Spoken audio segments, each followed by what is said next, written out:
Okay,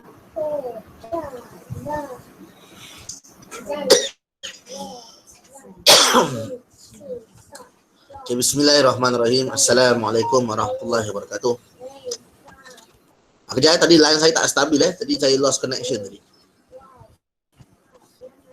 Jadi saya nak share balik bahan saya tadi.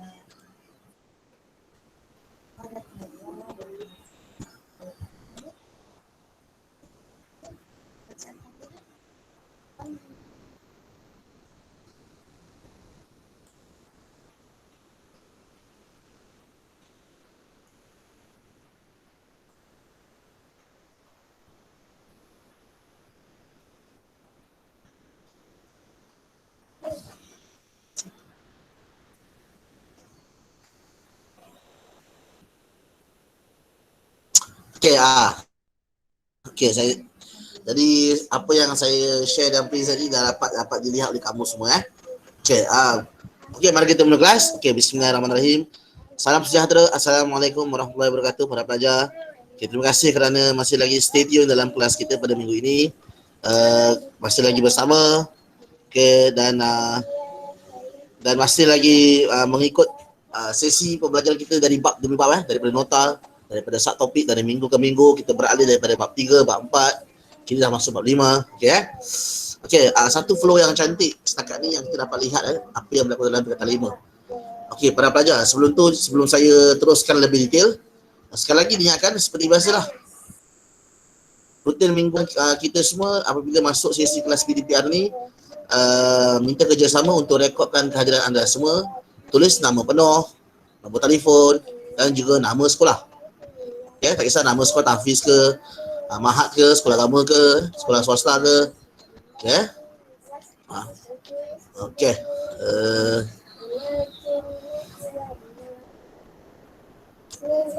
Untuk makluman macam biasa setakat minggu lepas kita punya sesi perbincangan kita adalah pada latihan bab 4. Dan saya masih lagi ingat kalau kita rujuk balik hari ni 30 Jun, kalau kita patah balik semula 7 hari yang lepas, pada hari Rabu minggu lepas, selepas kelas saya ada post satu soalan kebat. Kalau siapa masih ingat kalau korang buka grup WhatsApp korang yang berkaitan dengan kelas PDPR ni, korang scroll 7 hari lepas, kamu semua akan nampak satu soalan dalam bentuk Microsoft Word dalam bentuk dokumen ataupun PDF. Saya ada kongsikan 3 soalan kebat yang berkaitan dengan bab 4.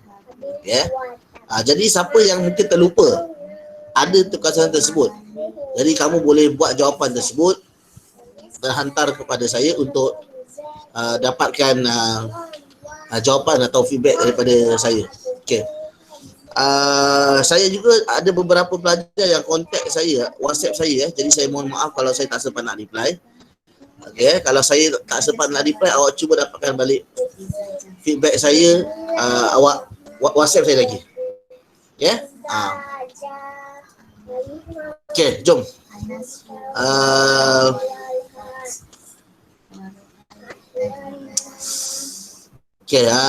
Mari kita mulakan kelas. Hari ini bermulanya hari untuk bab baru, bab 5. Boleh katakan sekarang ni kita dah separuh, dah masuk fasa yang pertengahan. Bukan kata separuh, kalau ikut sebenarnya habis bab 5 baru kita mencapai tahap separuh. Kita baru nak masuk bab 5. So kita baru je masuk bahagian pertengahan dalam perkataan 5. Sekejap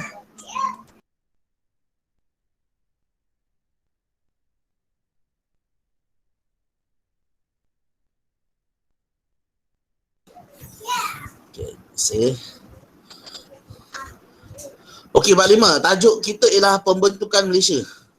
Satu tajuk yang sangat menarik.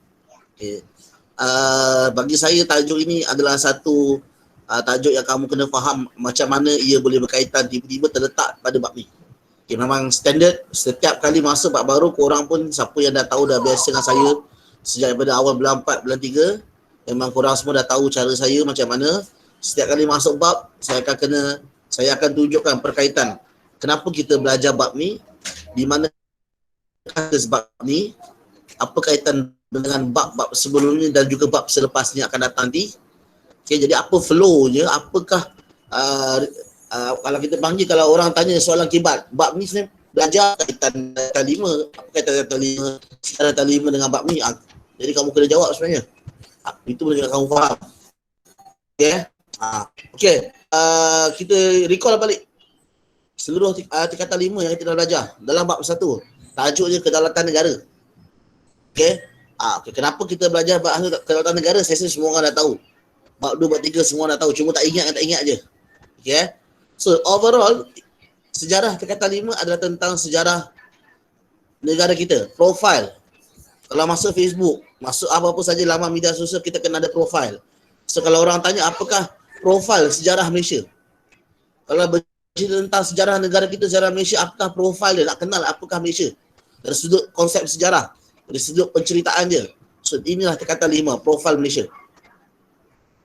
Okay, sewaktu negara kita mula terbentuk sampai sekarang, inilah profil negara kita, sejarah tingkatan 5. Sebab itu kita menceritakan tentang Malaysia, profil Malaysia, sejarah Malaysia yang pertama ialah Malaysia adalah sebuah negara yang bebas. Sebab itu kita bermula dengan kedaulatan negara. Okey, konsep kedaulatan. Kita belajar pasal satu, Malaysia adalah sebuah negara berdaulat.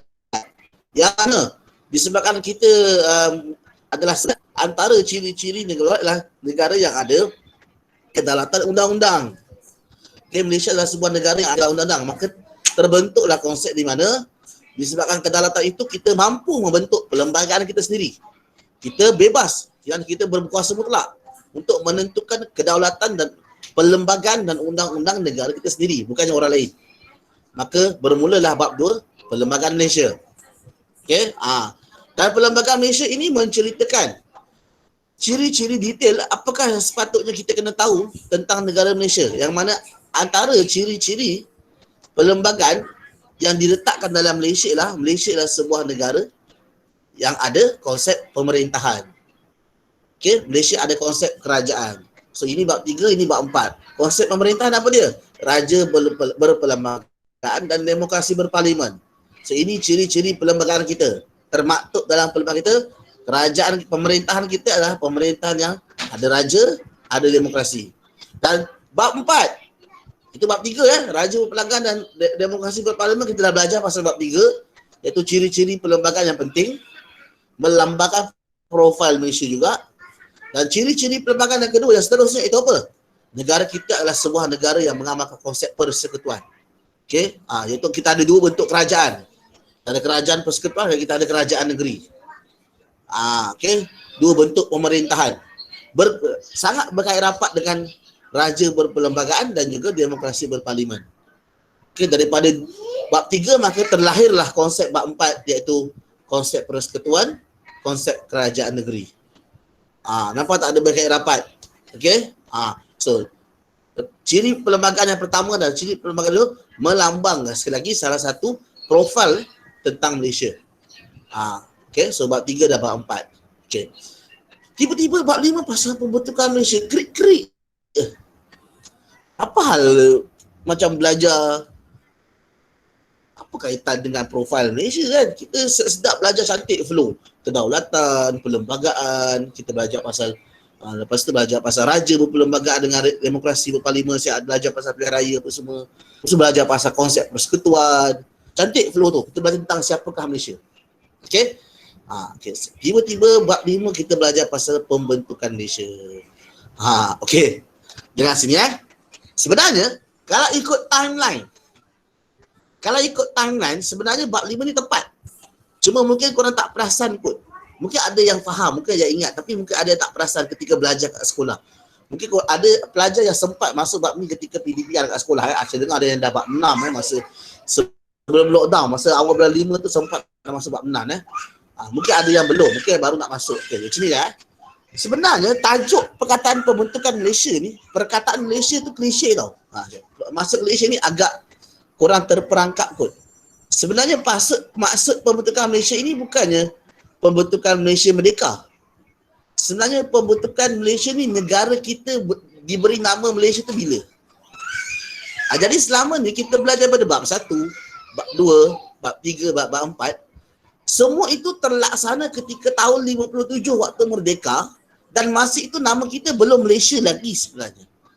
Tapi kenapa kita masih lagi menggunakan Malaysia, nama Malaysia itu sendiri ketika bab 1, bab 2, bab 3, bab 4? Sebab apa yang berlaku dalam bab 1, bab 2, bab 3 dan bab 4 itu bermula waktu kita merdeka dan masih lagi berterusan pada hari ini.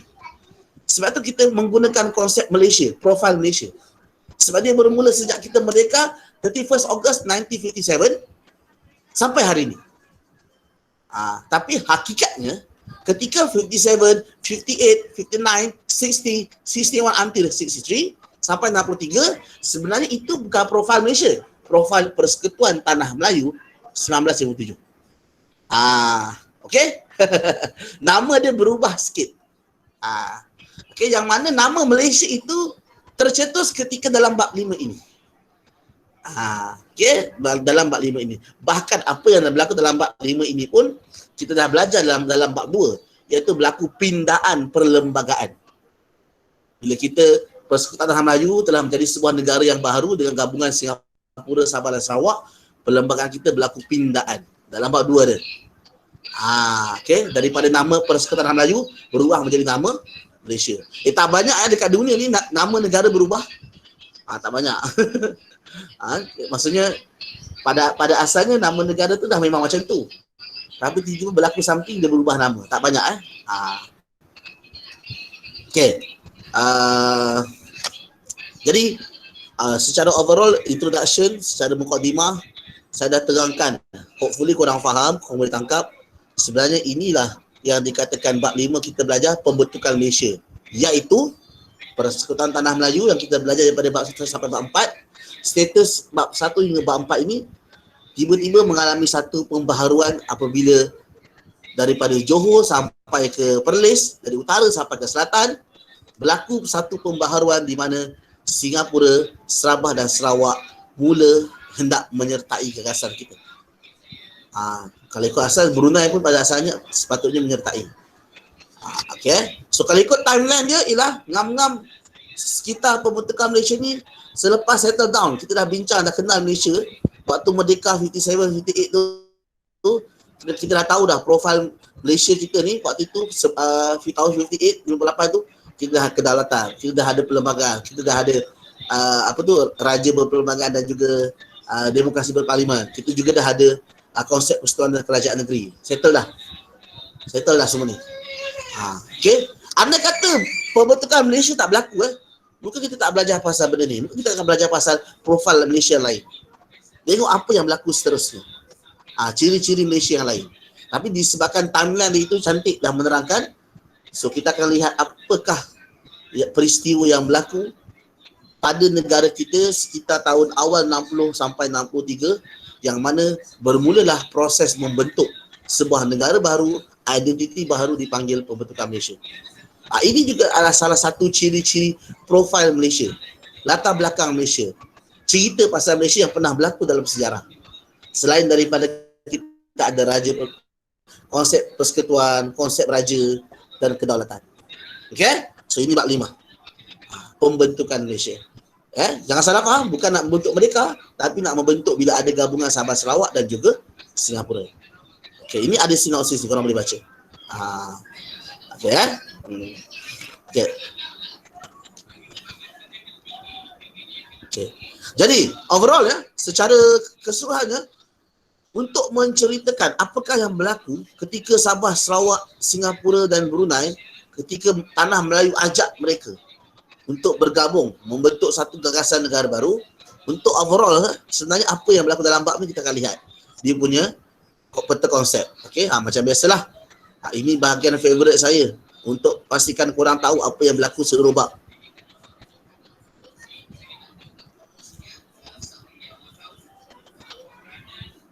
Okey, imbas kembali Kita ada berapa subtopik ni? Kita ada 6 subtopik banyak.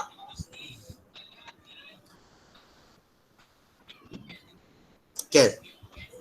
1, 2, 3, 4, 5, 6. Okay, so ini dia. So imbas kembali. So ini overall. Okay, para pelajar, macam biasa, saya nak beritahu ketika korang Nak lihat sebenarnya apa yang berlaku dalam bab ni, nak tahu flow cerita dia, first of all tengok kat sini. Betul kan? Malaysia. Okay. Ini secara kamu dapat lihat secara detail. Di sini saya tengok daripada one by one. Okay, jom saya nak briefing sikit apa benda dalam ini, apa yang berlaku sebenarnya. Okay. Jadi supaya korang nampak flow yang terjadi. Apa the starting, apa ending. Seolah macam korang nak tengok movie pun korang tengok trailer kan. Nak tengok spoiler kan. Spoiler. Okay. Jadi bila ada trailer tu nampak excited sikit. Dalamnya cerita ni ada macam ni lah. Lama ada macam ni lah. Lama uyuh kan. Okay. Jadi dia memberi satu gambaran yang secara umum apakah yang bakal korang hadapi secara terperinci nanti dalam bab ni. Okay. So, konsep gagasan Malaysia idea. Bro, guys, girls, kakak, abang, adik di sini, dalam bab 5 ni, bila kata pasal pembentukan Malaysia waktu tu kita our first Prime Minister Tunku Abdul Rahman and the gang, the rest of the ministry in the cabinet, the minister of the cabinet, menteri-menteri dalam kabinet pertama Malaysia masa tu dipanggil Kabinet Menteri Persekutuan Tanah Melayu lah. Okey, saya lupa nak beritahu. Para pelajar, untuk makluman korang, negara kita mereka bukan dengan nama Malaysia. Saya terpaksa touch balik form 4. Untuk makluman kita, untuk makluman semua, negara kita merdeka bukan dengan negara Malaysia. Tapi bendera sama. Bendera sama. Yang tak sama, tak silap saya, jatah negara berbeza. Sebab jatah negara dalam jatah negara Malaysia kita ada masuk Sabah Sarawak. So 57 Sabah Sarawak tak ada lagi. So of course the jatah negara will be different. So apakah bentuk jatah negara yang asal? Ada ke tak ada?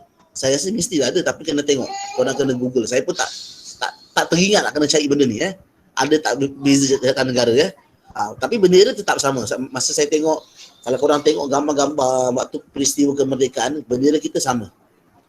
The same jalur gemilang lah. Okay? Jalur gemilang yang sama. Lepas tu lagu negaraku lagu yang sama. Apa lagi saya rasa tak ada banyak beza pun hanya nama sajalah yang obvious dan juga jatah negara. Ya betul. Okey. Jatah negara, sorry. Okey. Nama Persekutuan Tanah Melayu kita merdeka masa tanda tangan dengan London, tanda tangan raja-raja 31 Ogos tu nak buat perlembagaan. Masa tu memang fikir untuk negeri Perlis sampai negeri Johor je. Memang tak ada kaitan pun dengan negeri Sabah dan Sarawak. Okey, itu realiti dan juga Singapura. Sebab Singapura pun jangan sekali. Okey, untuk Malaysia ni. Jadi idea gagasan Malaysia ni muncul bila apa tau? Bila British dan juga beberapa orang dah lihat Persekutuan Tanah Melayu mula stabil selepas 5 tahun. Tak sampai 5 tahun pun. I think kalau tengok nota detail dia about around 1990 ke 61. Bila idea tersebut dilontarkan kepada Tunku Abdul Rahman. Tak salah saya Presiden parti kerajaan yang memerintah negeri Singapura. Lee Kuan Yew dia yang memohon, bukanlah memohon, macam dia nak cepat keluar daripada British. Dia nak bebaskan dia dari British. Jadi tiket shortcut ni apa? Dia bergabung dengan Malaysia. Okay. Ada orang cerita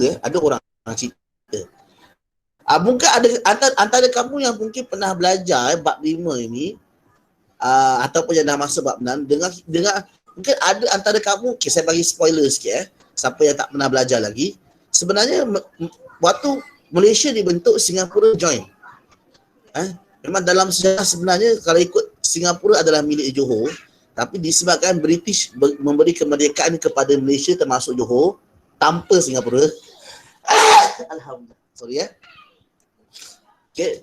Apabila Johor menyertai Persekutuan Tanah Melayu tanpa Singapura, maka bermulalah secara rasmi Singapura terpisah dari Johor. Jadi apabila Singapura ingin bebas daripada British, dia nak masuk Malaysia, dia tak menyatakan hasrat menyertai Johor, tapi dia menyatakan hasrat menyertai Persekutuan Tanah Melayu. Jadi di sini ada story of cliche, story of something a bit irony ya. Okay, mungkin cerita saya ni hanyalah sekadar halua telinga. Maksudnya kamu dengar, percaya tak percaya tak payah. Ada orang kata ini macam kita panggil satu negative assumption lah, satu andaian yang negatif di mana Singapura seolah-olah menggunakan Malaysia sebagai tiket batu loncatan untuk menyelamatkan diri dia. Dia hanya menggunakan Malaysia supaya dia dapat bebas daripada British. Kenapa saya bagi spoiler Singapura hanya menyertai gagasan gagasan Malaysia ni lebih kurang 2 bulan sahaja, tak silap saya. Lepas tu dia keluar. Dia keluar dah. Okay, ada cerita kisah dia sebab dia, you Google lah sendiri. Dia tak diceritakan secara terperinci dalam peringkat sekolah. So saya bagi spoiler sikit lah. Sebenarnya dalam pembentukan Malaysia ini dia adalah sebuah pembentukan yang berjaya, namun sedikit tercalak apabila Sabah Sarawak stay maintain, tetapi Singapura keluar. Singapura keluar daripada Malaysia. So kalau kamu nak tahu, sebenarnya Singapura dulu adalah milik Malaysia. Bukannya milik Johor disebabkan Sultan Johor punya, tapi tak, dia pernah jadi milik Malaysia. Dia pernah pegang undang-undang Malaysia. Tapi dia tak sempat biar raya. Sekejap je dia duduk tak bisa 2 tahun ke 2 bulan, 2 tahun kot, saya tak ingat. Tengok balik nanti lah. So itu idea gagasan Malaysia. Sebenarnya ada flow. Sebenarnya idea ni dah bermula sejak daripada zaman lama dah sebenarnya daripada tahun 19 awal 1890-an lagi. Sebelum 1900 lagi dah ada dah. Dia ada beberapa idea step by step dia. Kita akan tengok nanti. Itu 5.1. Sekarang kita akan lihat pada 5.2. Perkembangan idea dan usaha pembentukan Malaysia. Saya rasa konsep gagasan Malaysia ni adalah sekadar konsep umum. Yang saya kata yang ada pelbagai idea sejak daripada awal 1900 inilah dia. Mungkin ataupun ini kita tak tengok secara detail lagi. Sebenarnya idea-idea nak membentuk gagasan Malaysia ni awak kena faham tau, dia gagasan tau. Dia bukannya nampak tak perkataannya? Konsep gagasan Malaysia ni. Dia bukannya Sabah, Sarawak, Singapura join Persekutuan Tanah Melayu. Dia bukannya join, dia bukannya menyertai. Dia ada satu negara baru. Siapa ahli negara baru tu? Persekutuan Tanah Melayu, Sabah, Sarawak, Singapura. Ada 4 Brunei, campur 5 Persekutuan Tanah Melayu, Sabah, Sarawak, Singapura, Brunei. So ada 5 kawasan yang berasingan, berbeza. 5 identiti yang berbeza. Kelima-lima ini bersatu di bawah satu negara baru. Dia membentuk sebuah gagasan baru. Dia bukannya lagi 4 join Tanah Melayu, bukan. Dia bukan macam tu, jangan salah faham. Ramai orang salah faham. Jadi bila salah faham, diorang akan ingat kita cuba nak conquer diorang, ataupun kita cuba nak pujuk, ataupun nak trick, ataupun nak pergunakan diorang. Tak. Kebetulan usaha ini usaha nak membentuk negara baru ni diketuai oleh Persekutuan Tanah Melayu. Sedangkan kalau ikut idea asalnya, salah satu ideanya Singapura yang mencadangkan. Kalau ikut sebenarnya dia bukannya Tanah Melayu yang nak sangat. Macam tu ini antara cerita-cerita sampingan-sampingan dia. Contoh dia 5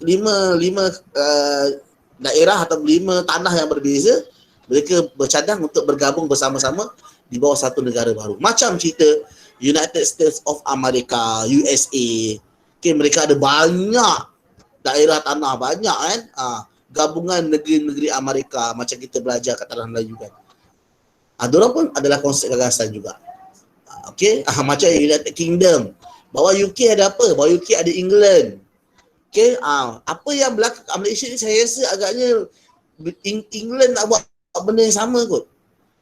England, Scotland, Wales, Ireland. 4 negara ni mereka bergabung membentuk gagasan apa? UK, United Kingdom. Kalau korang nak tahulah. Kalau siapa nak tahu bagus. Sebab tu kalau time Olimpik UK kuat. United Kingdom kuat. Bawah dah ada 4 negara. Kan? Time Olimpik, sukan Olimpik kan. Tapi kalau time World Cup lain-lain asing-asing. Okay. Tapi mata wang sama. UK, diorang gunakan pound sterling. Tapi baru-baru ni dah berubah. England sahaja yang pegang pound sterling, UK dah mula menggunakan euro. Diorang jual kesatuan euro. Itu cerita lain lah. Okay. So konsep gagasan ni lebih kurang macam UK lah. England, British nak buat. Okay. Jadi yang selama ni kalau korang nak faham nama British tu, British tu nama lama UK. Dulu panggil Britain, nama baru panggil United Kingdom. Dan ada perbezaan, nanti korang Google sendiri. Apa beza UK dengan Britain. Okay. So Britain itu orang British, maksudnya bahawa British ni ada orang Scotland, ada orang Wales, ada orang England, ada orang Ireland. Sebenarnya itu British. So British masa ni dia menjajah kita, dia agaknya dia nak buat lebih kurang macam tempat dia katnya. Lebih kurang mungkin saya pun tak tahu sejarah sebenarnya kan. Okay. So kat sini ada idea pegawai British untuk 5.2 ni, ada idea penutupatan. Apa maksud rational? Apa faedah? Apakah rational ni korang faham kot? Relevant tak idea ni? Kita akan lihat kat sini. Sejauh mana keberkesanan idea tersebut? Kita akan lihat sini. Kat sini ada perkembangan. Ada orang cadangkan macam ni. Ada tahun ni orang cadangkan macam ni. Tahun ni ada orang cadangkan macam ni. Kita akan lihat 5.2 ya. So ini flow dia. Daripada konsep kecil, ada peristiwa dari segi cadangan-cadangan ni. Daripada pihak tertentu. Ada orang cakap macam ni, ada orang cakap macam ni. Okey, jom. Okey, bila idea tersebut mula tersebar. Okey, mula diwar-warkan oleh pihak media masa ya. Jadi mulalah mendapat respon daripada bukan di dalam negara tapi luar negara, peringkat antarabangsa. Itu awak nampak tu. Reaksi tempatan dari negara jiran. Dah seterusnya. Bila sorry saya tak dengar. Saya baru buka mic. Baru kasih speaker kuat. Ya, ada soalan?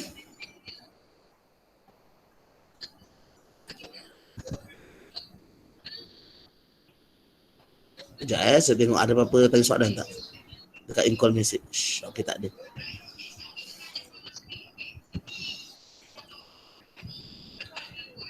Okay, yes, Carolina. Carolina ada message kat saya.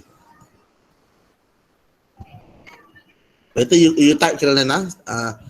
Kenapa mata wang Singapura tinggi? Okey. Ini soalan ekonomi tak ada kaitan dengan sejarah tapi saya boleh jawab sikit sementara selang kita sedia.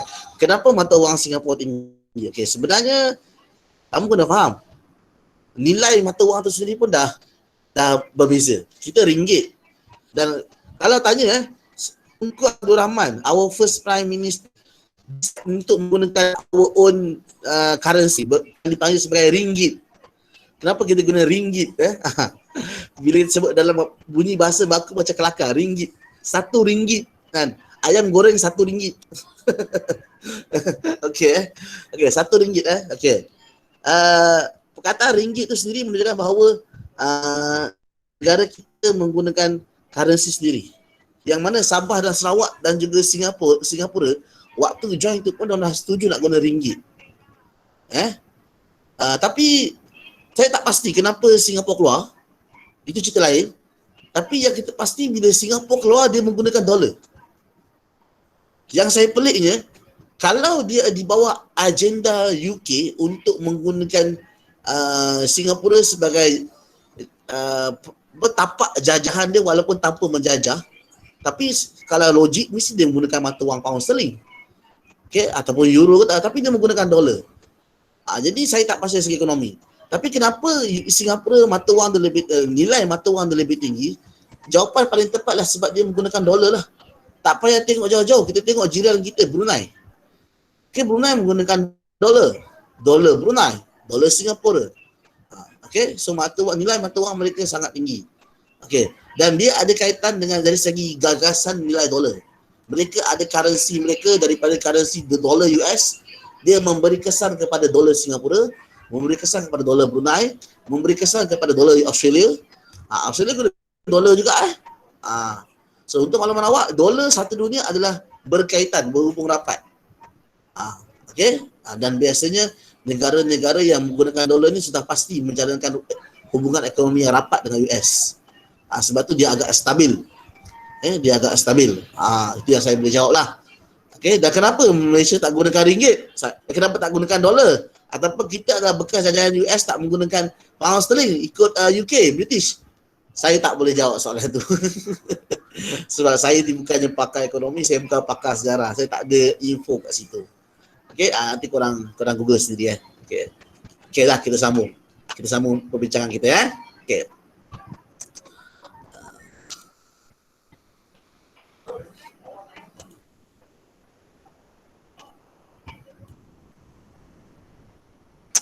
Laptop saya ni slow sikit ya.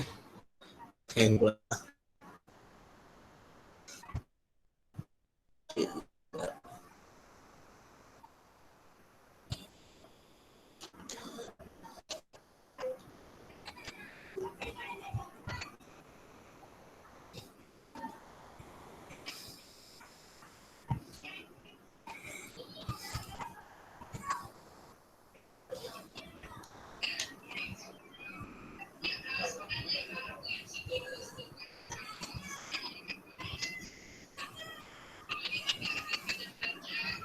Okay. Sambung. Status kita sekarang kita baru dalam 5.4 reaksi 5.4. Okay, betul.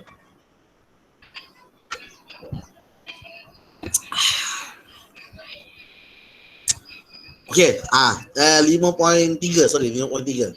Reaksi. Okay, reaksi. Okay, jadi reaksi tempatan kita akan lihat nota nanti ada yang setuju. Jadi kenapa dia setuju? Kita akan tengok. Tak ada yang menentang. Saya rasa reaksi tempatan tak ada yang menentang. Ke tak pasti? Kita tengok balik. Tak pasti mesti ada sebab kenapa yang menentang. Okay, tak ada yang respon berat. Setuju jika apa ke macam tu. Kita akan tengok nanti ada tak keadaan macam tu. Okay, reaksi awal ni kamu kena faham Apa maksud reaksi awal? Mula-mula tak setuju, lepas tu setuju. Kita akan lihat nanti. Ada yang mula-mula setuju, lepas tu beritahu lepas tu tak setuju pula. Kita akan tengok ada tak situasi macam tu. Macam tu. Okay. So reaksi tempatan kita akan lihat secara overall. Adakah mendapat tentangan? Okay, ada semua setuju. Sebab kamu kena faham bila kita merdeka, satu parti yang menang parti Perikatan ataupun nama lama BN Barisan Nasional. So iaitu UMNO, MCA dan AD. So UMNO Tunku Rahman, MCA Tan Chek dengan H.S. Lee dan juga MIC Isi Tulai Single dan juga maksudnya nama Isi Tulai Single lah yang masih ada pada MIC. Okay. Isi Tulai Single. So mereka semualah. So dorang ni semua adalah barisan-barisan kabinet dan juga tokoh-tokoh politik yang menyokong perjuangan Parti Perikatan Barisan Nasional. So mereka semua ni adalah sebuah kumpulan yang menarajui kepimpinan negara kita. Okay, waktu bila kita dah merdeka 57, 58, 59. Tapi selain mereka, kalau kita ingat balik tahun 55 bab 7 form 5. Sorry, bab 7 form 4. Sorry, bab 8. Salah, bab 7 bab 8 samalah. Di mana bila kita ada situasi pilihan raya, Parti Perikatan dia menang pilihan raya majoriti. Daripada 52 kerusi bertanding di seluruh Malaysia, sekarang dah banyak, sekarang beratus kan. Dulu 52 je. Dulu 52 kerusi saja parlimen So daripada 52 kerusi tu hanya satu je kalah. The rest 51 semua milik Parti Perikatan Barisan Nasional. Kalau kita tengok keputusan pilihan raya tahun 55 tu, sebenarnya ada banyak parti-parti lain. Jadi kita boleh kata parti-parti lain ni adalah parti yang tidak sehaluan dengan perjuangan Parti Perikatan. Okay. Jadi kat situ mereka ni lah yang dipanggil sebagai reaksi tempatan. Apakah reaksi-reaksi parti perikatan? Kita akan lihat nanti. Ada ke tak? Kita kan? Macam kita sekarang lah, bila ada kerajaan, ada pembangkang kan?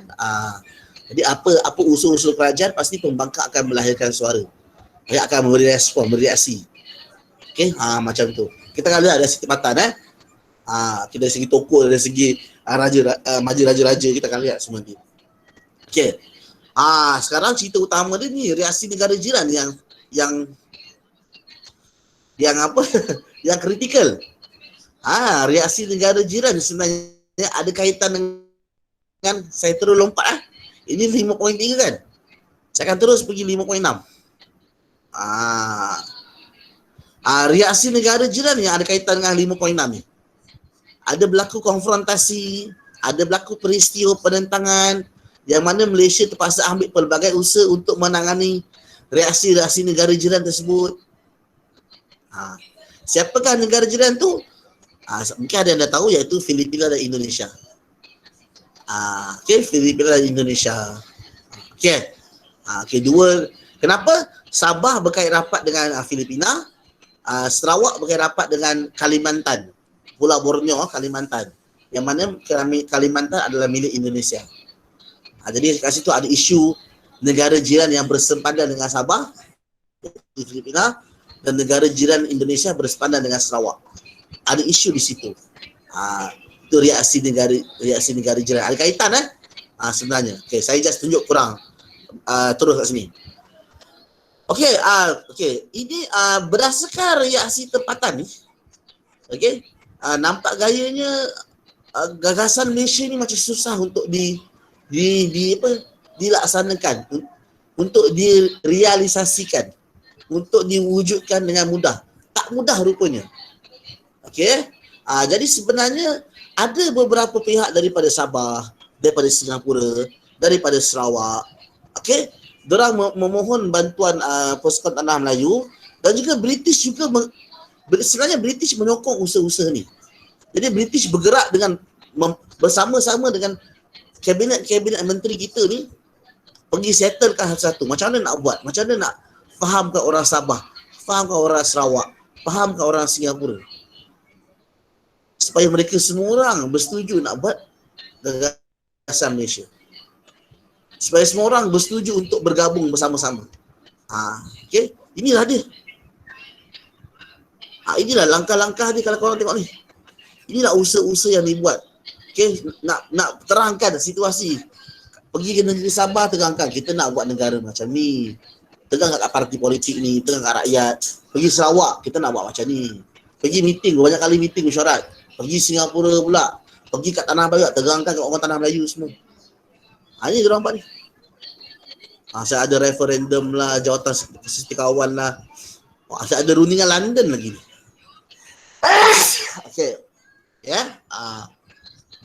Suruhanjaya Kobok, ini semua ada cerita ni. So, bagi saya dalam bab 5 ni, para pelajar, 5.4 ni adalah nota yang paling bahaya.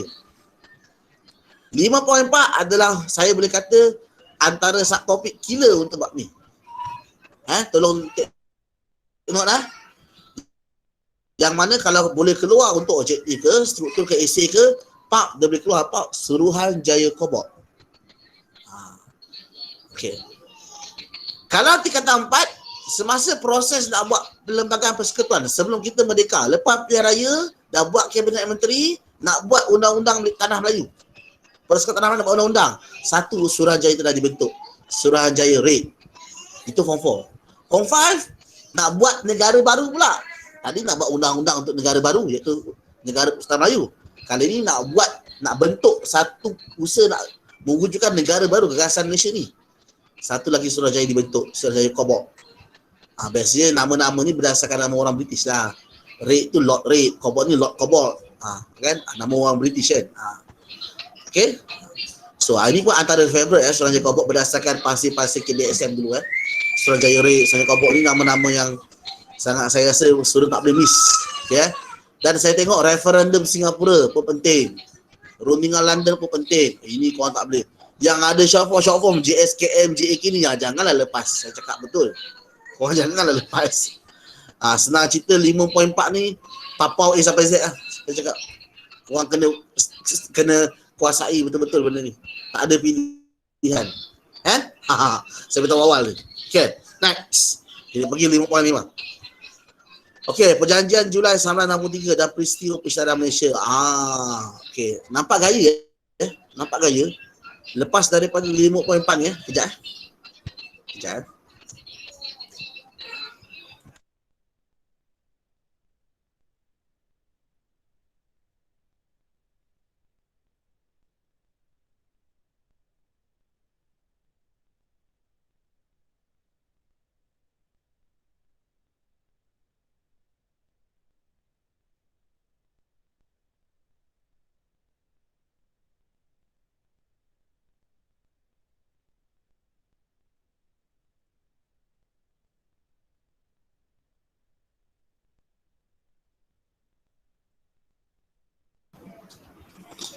Okey, kita sambung.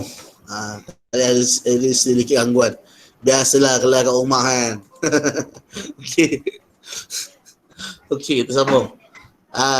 So ini 5 poin tadi, 5.4 So kalau tengok macam-macam langkah, macam-macam usaha saya cakap terus terang memandangkan tadi saya highlight 5.4 ni yang semua-semua yang saya kata korang kena cover, pastikan tahu A sampai Z kat sini.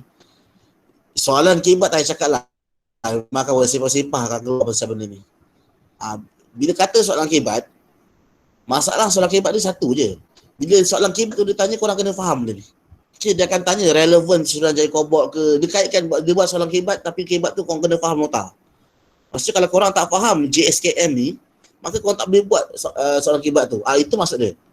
Jawapan tu korang bukan ambil daripada nota. Jawapan sendiri, tapi soalan tu dikaitkan dengan apa yang dah berlaku.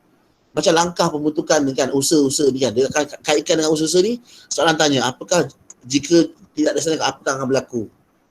Okey apakah kesan seterusnya jika ni. Anda kata zaman sekarang dia buat macam ni, apa dia sudah awak bayangkan soalan-soalan kibat ni aras tinggi ni.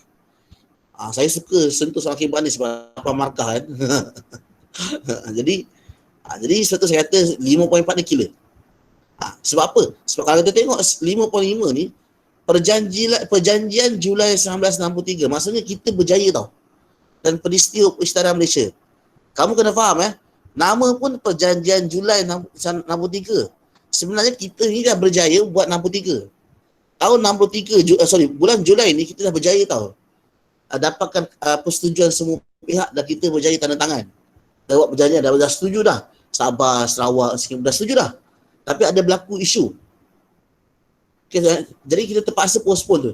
Kalau ikut tahun peristiarah rasmi nak buat gagasan Malaysia ni sama dengan tarikh merdeka 31 Ogos.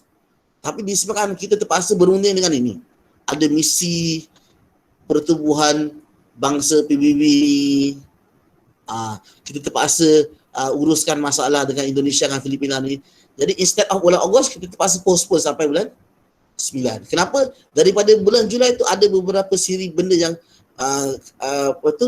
Persatuan Melayu dengan Singapura dengan Sarawak kena selesaikan dahulu. Okey, dari segi isu Filipina dengan Indonesia.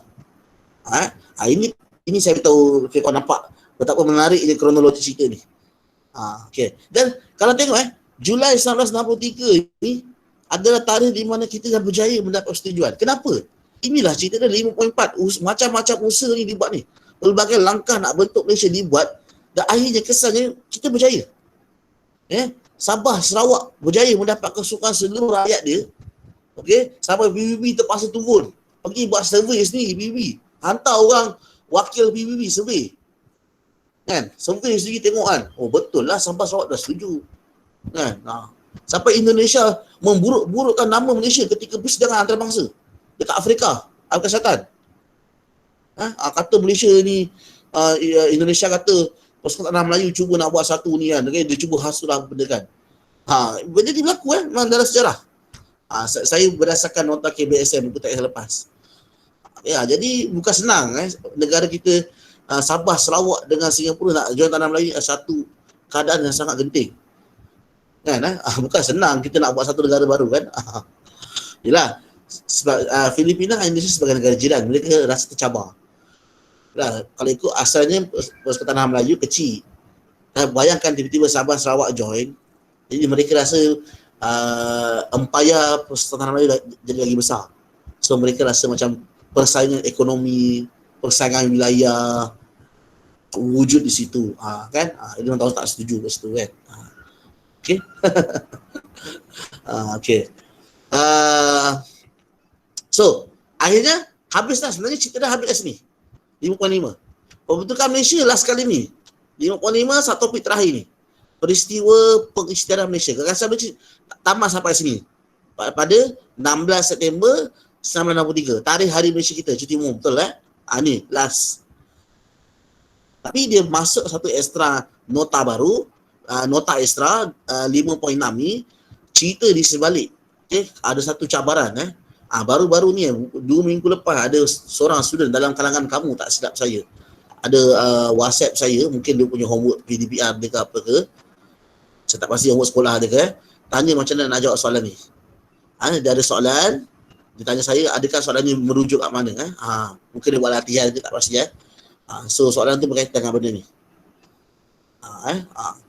Okay. Dan saya rasa soalan macam ni, konfrontasi penentangan ni, dia boleh kebatkan situasi ni jika berlaku pada zaman sekarang. So alert, peka. So overall saya rasa bab 5 tak macam bab 4, tak macam bab 3, yang mana kita lebih lihat kepada nota-nota yang berbentuk fakta. Okey, nota-nota yang kita faham first, second, yang mana tak ikut turutan pun tak apa, yang lebih pada berbentuk fakta, berbentuk item, tapi kali ini berbentuk kronologi. Bab 5 adalah nota yang berbentuk kronologi. Okey, yang mana korang kena faham first, second, third, dia flow. Kalau skip satu mungkin kamu boleh effect. Okey, faham so kat sini. Okey, jom. Kali ini kita akan lihat nota yang saya kongsi dalam grup WhatsApp. Okey, para pelajar, secara umum ini adalah nota. Okey, apa yang korang lihat dalam apa yang saya share sekarang ni, yang presentation ni, macam biasalah setiap kali awal bab memang saya akan tunjuk benda ni kat korang, kat pelajar semua. Ini adalah nota hanya berjumlah 2 muka surat macam biasa. Okey, dengan hanya 2 muka surat, dia menggabungkan seluruh satu topik yang besar. Okey, dan nota dia tersusun cantik, ada point, korang boleh baca sharp note kat sini. Dia tak detail, tapi dia memasukkan semua benda. Jadi para pelajar, korang boleh jadikan ini sebagai salah satu sumber nota korang. Boleh print, tampal kat mana ke, sekadar kita panggil sebagai nota, kita panggil nota revisi cepat ataupun nota express, nota smart. Kat sini ni untuk ni. Ni bahan ni korang boleh guna. Okey. So next kita pergi kepada ni nota slide. Ni pun antara bahan-bahan yang menarik. Okey. Untuk kelas kita, macam biasalah kalau korang perasan untuk bab 4, bab 3 saya jarang menggunakan nota slide ni. Sebab apa? Dia dari segi presentation dia bagus, tapi dari segi detail dia tu saya terpaksa skip. Saya akan lagi suka guna detail bahan saya satu lagi. Dan apa pun saya akan still rujuk pada buku teks. Okey. Korang boleh tengok, tapi nota dia dipersembahkan dengan dalam bentuk yang sangat faham. Kalau tengok sekali boleh ingat. So gunakan nota ni sebagai satu lagi sumber nota korang untuk sepanjang bab 5 nanti. Nampak ni nama parti politik. Okey. Ini yang siri lawatan ni lah. Dia buat kotak, nampak flow dia kan, cantik. Jelas nampak baca tu. Okey. Okey, ni yang JSKM tadi tu. Benda JSKM ni. Okey Okey, tujuan penubuhan apa semua. Okey dah. Okey. Seterusnya, ini nota favourite saya. Yang bagi saya memang secara asalnya dia nampak macam serabut. Sebab dia nak jimat muka surat. Dia stepek, semua benda dalam ni. Kan? Tapi kalau kita zoom in, kita fokus pada satu bahagian saja. Contohnya idea gagasan Malaysia. Okey. Kita hanya nampak ni. So dia dah kemaskan. Saya suka benda-benda macam ini antara favourite saya. Okey. Sebelum ni nampak jelas gambar. Okey. Sekali lagi macam saya cakap, kenapa saya suka bahagian nota ni, sebab dia masukkan semua gambar-gambar raja-raja yang ada dalam buku teks. Seolah-olah macam ini adalah nota yang merefreshkan balik ataupun dia update balik apa yang ada dalam buku teks, tapi dalam bentuk yang lebih kemas, dalam bentuk yang tersusun. So ini buku teks kita akan lihat one by one. Okey. Saya sebenarnya dalam buku teks ni saya suka satu je. Buku teks korang ni saya suka satu je. Gambar dia.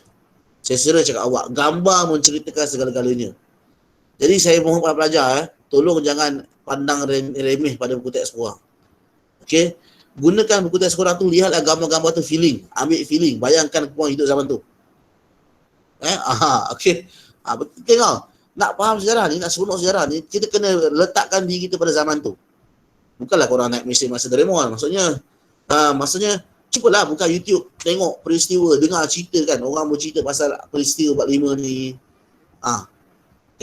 Sekali lagi Kenapa saya suruh dengar daripada YouTube ke cerita ke? Sebab bab 5 ni kebetulan adalah sebuah kisah. Dia ada flow.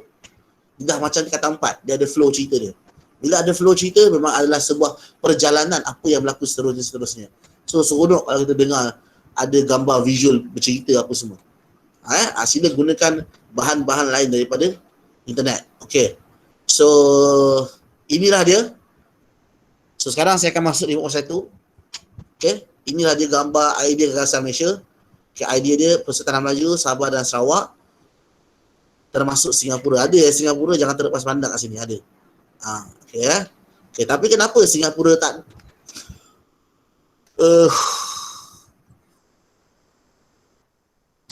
sebenarnya dia highlightkan tapi tak nampak kat sini ya. Okay, Singapura ada ya. Kalau Singapura tak ada, dia takkan letak nama Singapura. Okay, ada ya. Tapi sebab apa? Sebab Singapura memang join. Yang tak jadi join last minute Brunei. Kalau ikut asal idea dia, Brunei ada. Tapi masa tahun 63 nak tanda tangan tu pada bulan Julai tu, Brunei tarik diri. So tak adalah nama Brunei kat sini. Kalau Brunei join, ada nama Brunei kat sini. Okay. Korang bayangkan kalau Brunei join tanah Melayu kita, Brunei join Malaysia, kan dalam gagasan Malaysia ni ada Brunei. Kaya kita babe. Brunei kan banyak minyak kan. Korang tengok kan. Semua orang nanti buka YouTube atau buka Google, kenali siapa Brunei. Tengok berapa ratus kereta Ferrari, Lamborghini tu kat sana. Semua kereta mewah kat dunia ada kat Brunei. Jangan risau. Korang tengok kekayaan kerajaan Brunei Aduh.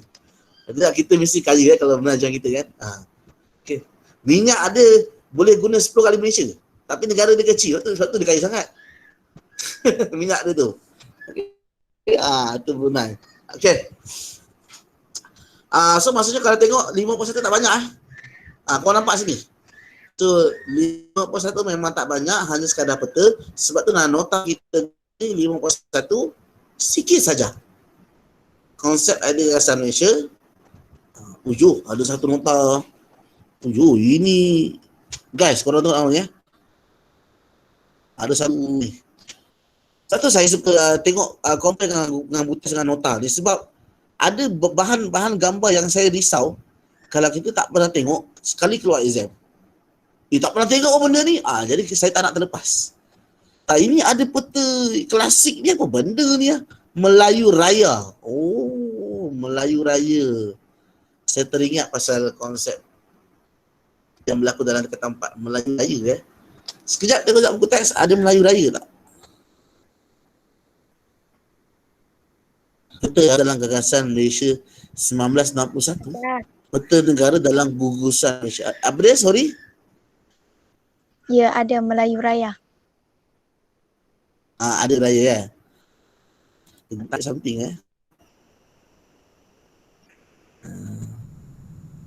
Ada Okey, Rufana Fazli.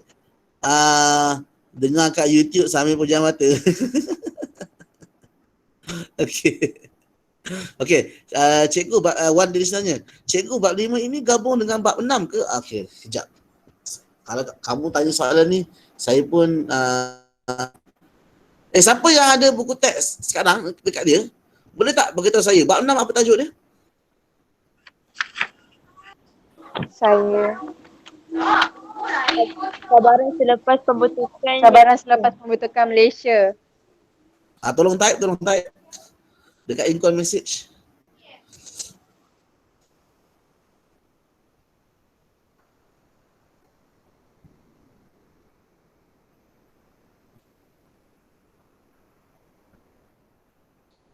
Okey. Cabaran Okey, ada orang tanya cikgu bab 5 bab ni gabung ke tak Okey. Tak, dia tak gabung, dia lain. Bab 5 ni kita belajar pasal macam mana akhirnya negara kita dipanggil sebagai Malaysia. So the word Malaysia tu actually comes from where? Is it during our independence? No. Okay. Perkataan the word Malaysia itself tu, M-A-L-Y-S-I-A tu, diketengahkan dalam sejarah kita sebab kita merdeka dengan nama lain.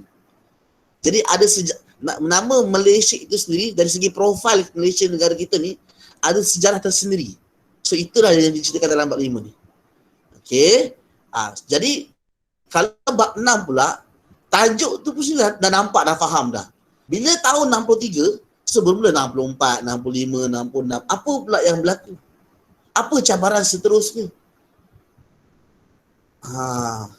Apa pula peristiwa yang berlaku lepas 63? Sebab tu tak silap saya ada seorang host student saya pernah share dengan saya, di hujung bab 6 ada peristiwa 13 Mei. Betul ke? Siapa yang dah belajar? Betul-betul. Ada tak antara korang? Ya ke? Ada. Mungkin ada yang dah belajar. Ada peristiwa 13 Mei. 13 Mei tu berlaku tahun 69.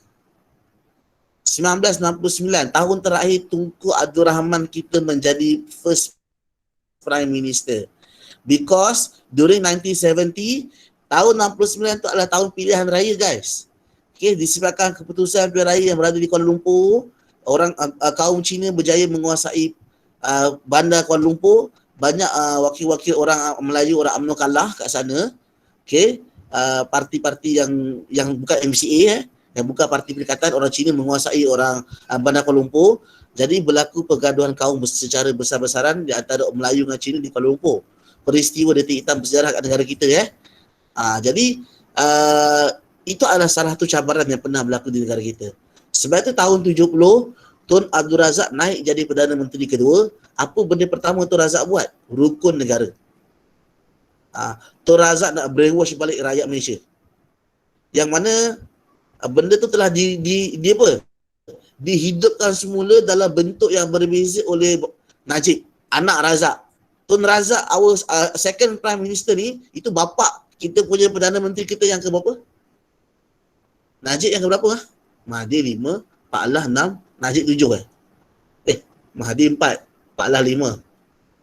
Mahathir 4, Pak Allah 5, Najib 6. Okey. Najib yang ke-6. Okey. Najib yang ke-6. So Najib, okey, Datuk Seri Najib anak kepada Razak. Saya rasa dia hidup kali balik bapa dia punya perjuangan. Satu Malaysia. Okey. Kan konsep satu Malaysia. Jadi konsep satu Malaysia ini sebenarnya dah dibuat lama oleh Tun Razak. Disebabkan apa? Nak hilangkan perasaan perkauman. Itu adalah antara cabaran bab 6. Perasaan perkauman tak settle lagi rupa-rupanya, walaupun dah kita dah untuk negara baru dah. Kita dah pergi jauh daripada bab 5 ni. Okey, tak apa. Okay, thank you kerana bertanya Danish. Tak apa, kita masuk boleh bab 5. Sebab 6 pun menarik juga, nanti kita tengok Bab 6 macam-macam masalah kat Malaysia. Sebab kita negara yang during 60s negara kita sangat mencabar. Tahun 60-an bagi saya kesian Tunku Abdul Rahman sebab